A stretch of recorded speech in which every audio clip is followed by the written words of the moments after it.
Good morning. Welcome back to our Friday Conversations with Pastor Philomena here at Second Presbyterian Church. This past Sunday, we had our first indoor worship service since March of this year. We are looking forward to worshiping indoors again this week, and we will tell you a little bit more about how we will worship. When you come in, just like you did last week, or if you haven't been here, your temperatures will be taken at the door. Make sure you have your mask on, and if you forgot, we do have extra masks here that we can share with you, and it will be yours to keep. And then you will be ushered into the sanctuary. This Sunday, we're sitting on the yellow spots, and so someone will guide you to sit down.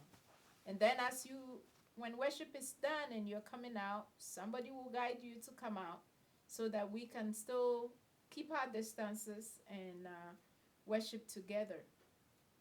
There will be no bulletins, but if you would like to follow the service, we encourage you to bring your iPad, your tablet, or your phone and pull out your own bulletin. You can also print it out when it's sent out with the weekly update. You can print your bulletin out and bring it in.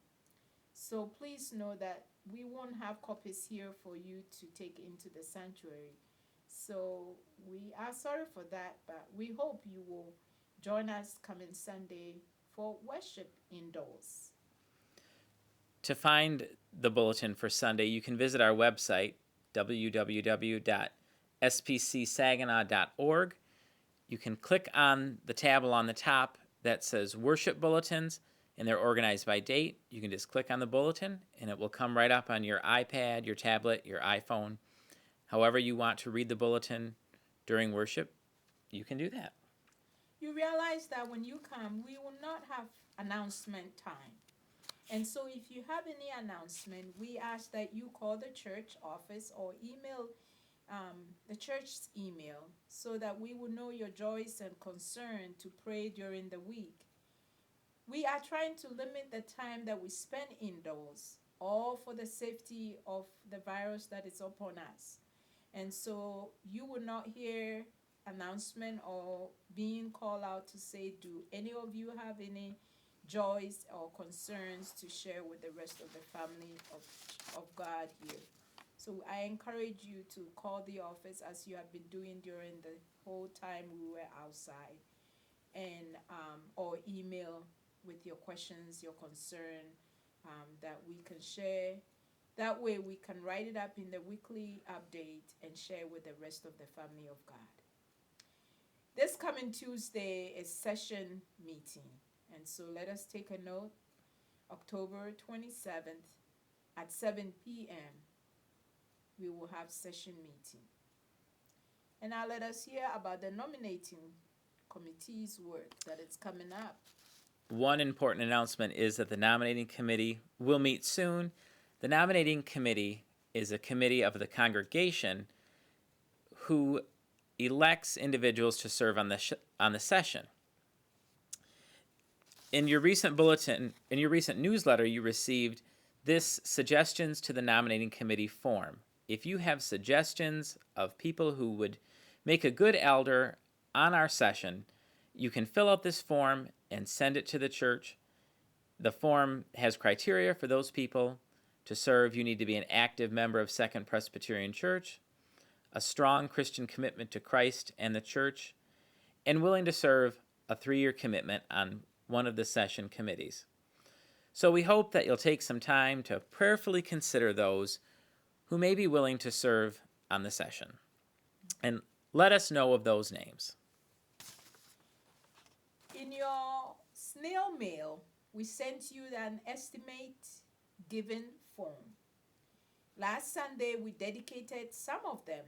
And so if you are going to be here this coming Sunday, we encourage you to bring your estimated form for the church. And as you prayerfully consider giving yourself to the work of the church, we pray that you will share your resources also with the church so that the good news may spread to all the ends of the earth. We also promised you that we would share a little bit of our church history with you each week. And so this is the first week that we will share some of that history, one of my favorite church topics, with you. And on January 24th, 1864, 17 people met at the corner of Midland and State Streets to talk about creating a church in this area. Way back in 1864, this was the country. There were dirt roads. There was not a 5-lane highway going through here, so it was very hard for those individuals living in this area to get all the way to Saginaw to go to church.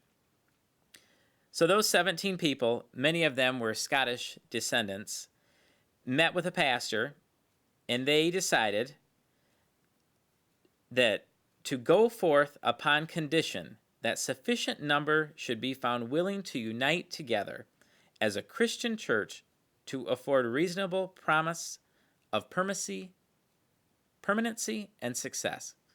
I've always thought that's an interesting line from our church history book.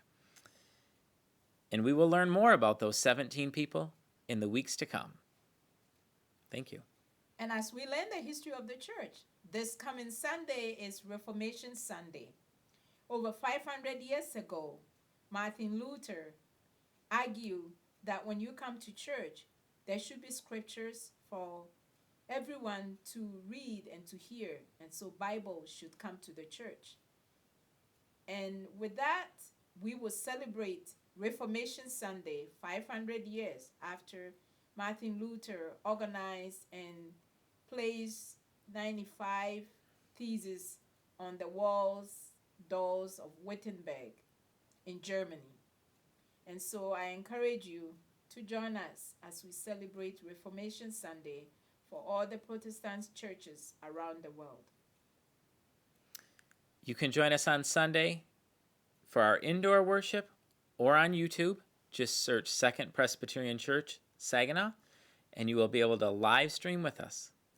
It will be 9:30 a.m. Sunday morning. See you then. Take care.